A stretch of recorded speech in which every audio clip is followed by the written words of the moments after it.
カ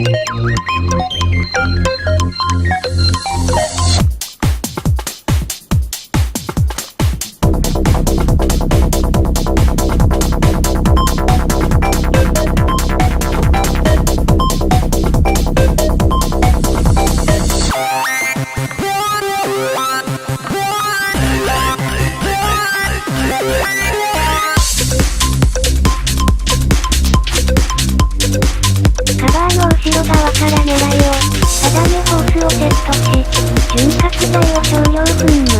クラッチディスクに引き付けると、クラッチに悪影響が出ます。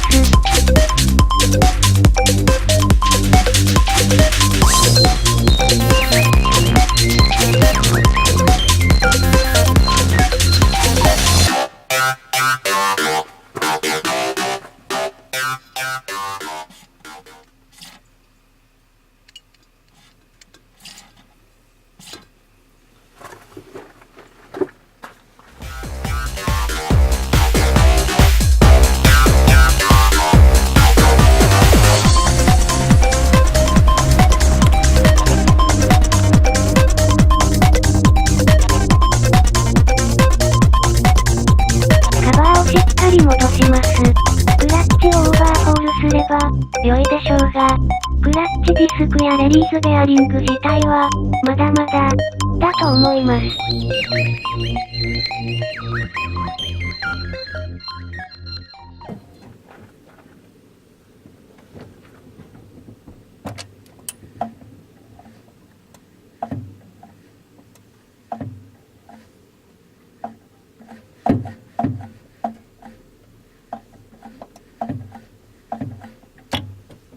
クラッチディスクに潤滑剤を塗布すると悪影響が出ます。この動画はあくまでも参考にお願いします。確実にグリスを塗れる方法があればさらに良いと思います。